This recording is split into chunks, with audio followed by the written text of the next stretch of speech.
ini dari kelompok 3 globalisasi akan menampilkan video hasil proyek kami selama proyek berlangsung. Sebelumnya, perkenalkan, nama saya Fadila Yunita Anggriani dengan NIM A1A325013. Saya Nida Aulia dengan NIM A1A32505. Saya Pinky Septia Putri dengan NIM A1A32586. Saya Indah Dewi Putri dengan NIM A1A3255051. Saya Muhammad Irfan Hidayat dengan NIM A1A3255038.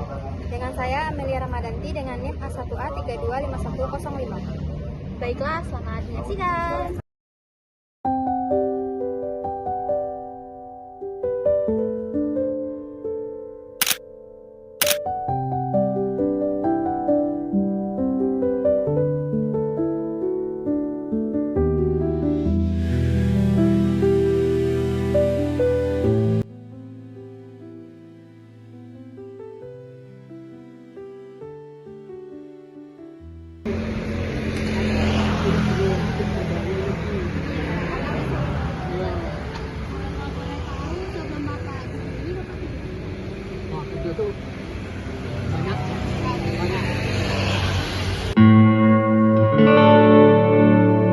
Dan bahkan untuk mendapatkan pendidikan saja beliau sudah susah.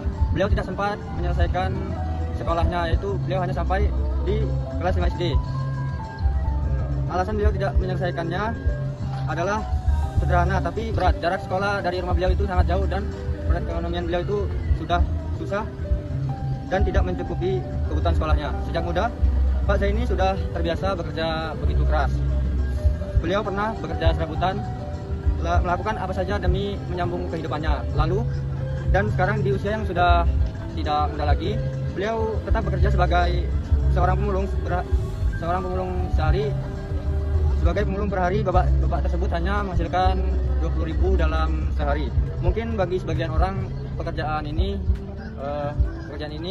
sangat berat dan terlihat tidak layak. Tapi bagi beliau, bagi Pak Zaini, ini adalah cara beliau untuk memenuhi kebutuhan hidupnya sehari-hari. Beliau mengatakan bahwa menjadi pemulung itu bukan hanya untuk mencari rezeki, tetapi juga untuk berolahraga seperti aktivitas fisik agar tubuhnya tetap bergerak dan sehat selalu. Ini menunjukkan betapa kuatnya dan semangat beliau yang di usia sudah tidak muda lagi, yaitu usia beliau 76 tahun. Oke, di sini saya akan memberikan penjelasan dari teman saya sebelumnya bahwa Pak Zaini ini memiliki 7 orang anak dan semuanya perempuan. Meskipun anaknya sudah berkeluarga, beliau tidak ingin bergantung pada mereka. Beliau tidak berharap diberi atau ditanggung oleh anak-anaknya. Beliau hanya berharap anak-anaknya hidup dengan berkecukupan dan tidak mengalami kesulitan seperti yang beliau rasakan dulu. Bahkan, beliau memilih untuk tidak tinggal bersama anak-anaknya. Alasannya karena merasa segan karena anak-anaknya sudah memiliki keluarga masing-masing. Zaini mengaku belum pernah mendapatkan bantuan sosial seperti PKH atau program lainnya. Padahal, jika kita lihat kondisi beliau, seharusnya beliau termasuk yang layak untuk mendapatkan bantuan tersebut. Hal ini menunjukkan bahwa masih ada masyarakat yang belum sepenuhnya terjangkau oleh program bantuan pemerintah. Di akhir perbincangan, Pak Zaini menyampaikan harapannya. Harapannya sederhana, beliau hanya ingin terus diberikan rezeki untuk menjalani hidup. Kisah Pak Zaini mengajarkan kita banyak hal tentang kerja keras, tentang kemandirian, dan tentang rasa syukur. Di usia yang sudah lanjut, beliau tetap berusaha tanpa mengeluh, tanpa bergantung pada orang lain. Semoga kisah ini bisa membuka hati kita untuk menjadi lebih peduli, lebih bersyukur, dan lebih menghargai setiap perjuangan hidup. Di tengah kehidupan yang terus berjalan, masih banyak saudara di sekitar kita yang berjuang memenuhi kebutuhan sehari-hari. Sebagai bentuk kepedulian dan kontribusi nyata terhadap masyarakat, kegiatan berbagi sembako hadir untuk membantu meringankan kebutuhan pokok mereka. Kegiatan ini bukan sekedar memberikan bantuan, tetapi juga menjadi wujud rasa kemanusiaan dan harapan agar mereka tetap kuat menjalani kehidupan. Melalui langkah sederhana ini, kita belajar bahwa kebaikan sekecil apapun dapat memberikan manfaat dan kebahagiaan bagi sesama.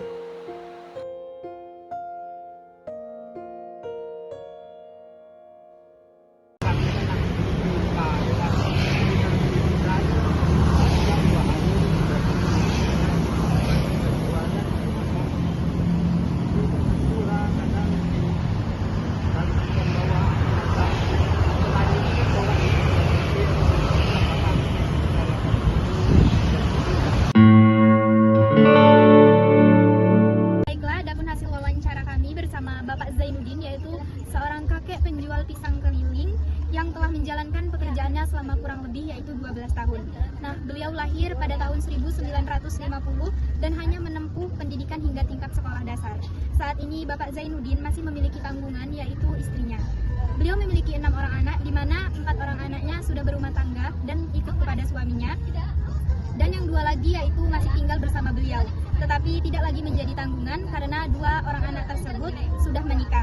Salah satu anak perempuan dari Bapak Zainuddin saat ini bekerja sebagai penjual es kelapa muda dan memiliki seorang anak perempuan yang sering mengikuti Bapak Zainuddin berjualan pisang keliling. Baiklah, saya akan melanjutkan penjelasan dari teman saya sebelumnya. Cucu Bapak Zainuddin saat ini duduk di bangku kelas 3 SD.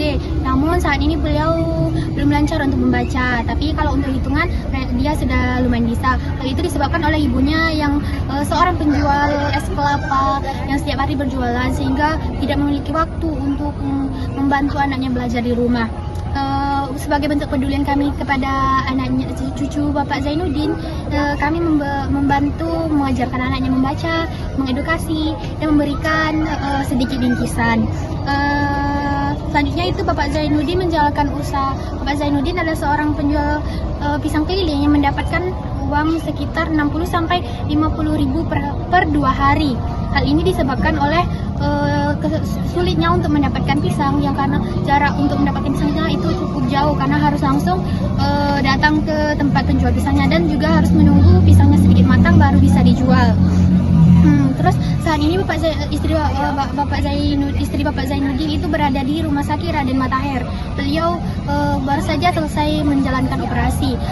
Bapak Zainuddin dan keluarganya mendapatkan fasilitas kesehatan dari pemerintah, yaitu berupa BPJS. Sebenarnya solusi yang kami berikan untuk Bapak Zainuddin yaitu kami memberikan sedikit bantuan sosial seperti beras, telur, dan mie instan. Dapat kami simpulkan bahwa kemiskinan yang terjadi pada kasus ini pada Bapak Zainuddin dapat kami golongkan kepada kemiskinan struktural dan kemiskinan absolut. Kemiskinan struktural karena dia tidak mampu memenuhi kebutuhan pendidikannya dan juga tidak memiliki pekerjaan yang menetap. Dan juga itu kemiskinan absolut karena dia tidak mampu memenuhi kebutuhan hidupnya sehari-hari, yang itu yang mana batas kemiskinan menurut Bank Dunia itu sekitar 35 ribu per hari atau sekitar 2,15 ribu USD. Jadi dia cuma mendapatkan 50 atau 60 atau 50 ribu per 2 hari, sehingga itu dapat dikategorikan tidak mencukupi kebutuhan dia sehari-hari. Sebagai bentuk kepedulian dan kontribusi nyata kepada masyarakat, kegiatan ini dilakukan dengan memberikan sembako kepada Bapak Zainuddin yang membutuhkan, serta membagikan alat tulis dan buku bacaan kepada anaknya. Melalui bantuan sederhana ini, diharapkan dapat meringankan kebutuhan sehari-hari, sekaligus menumbuhkan semangat belajar dan meraih cita-cita bagi generasi muda. Kebaikan kecil yang diberikan dengan tulus akan menjadi harapan dan kebahagiaan bagi siswa.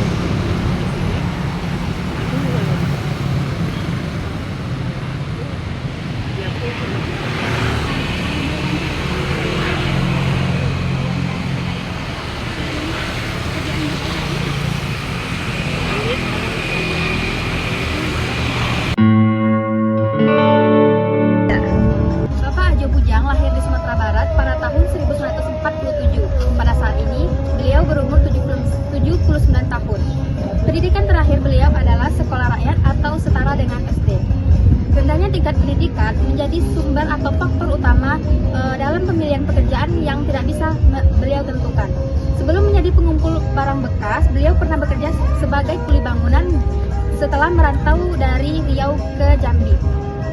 Kemudian sejak tahun 1985, beliau mulai bekerja sebagai pengumpul barang bekas menggunakan sepeda, dan pekerjaan lain masih dilakukan hingga saat ini. Berdasarkan hasil wawancara tersebut, kondisi Bapak Ajo ini dikategorikan sebagai kemiskinan absolut, yang dimana kemiskinan absolut ini merupakan kondisi seseorang itu tidak mampu memenuhi kebutuhan dasar seperti makanan, tempat tinggal, kesehatan, dan kebutuhan sehari-hari. Dan kondisi Bapak Ajo ini tergolong cukup sulit karena pendapatan hariannya itu sebesar 17.000 dan per 3 harinya berjual sebesar 50.000, sehingga kondisi ini dikategorikan sebagai kemiskinan absolut. Selain adanya kemiskinan absolut, dalam kasus ini ada juga kemiskinan struktural. Jenis kemiskinan struktural ini terjadi karena adanya keterbatasan akses dan sistem sosial yang belum memberikan kesempatan yang mereka kepada masyarakat.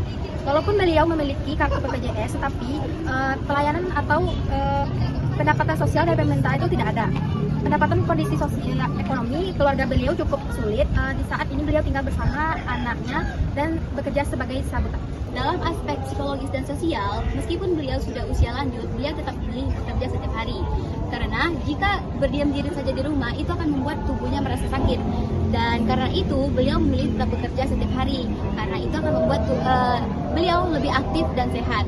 Sehingga selain itu, dengan bekerja setiap hari, beliau juga akan mendapatkan penghasilan serta Sebagai bantuan bentuk dari kepedulian orang-orang dan yang kontribusi nyata sepanjang kepada jalan. masyarakat, kegiatan ini dilakukan dengan memberikan bantuan sembako kepada warga yang membutuhkan. Selain itu, untuk Bapak Ajo Bujang, kami memberikan bantuan sembako sebagai bentuk perhatian dan dukungan agar dapat membantu memenuhi kebutuhan sehari-hari. Melalui kegiatan sederhana ini, diharapkan dapat menghadirkan manfaat, kebahagiaan, dan rasa kepedulian terhadap sesama.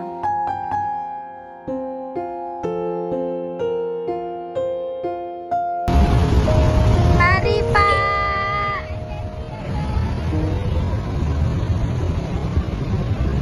Baiklah, demikian video dari kelompok kami. Maaf jika ada kekurangan dan kesalahan. Terima kasih. Wassalamualaikum warahmatullahi wabarakatuh. Bye-bye.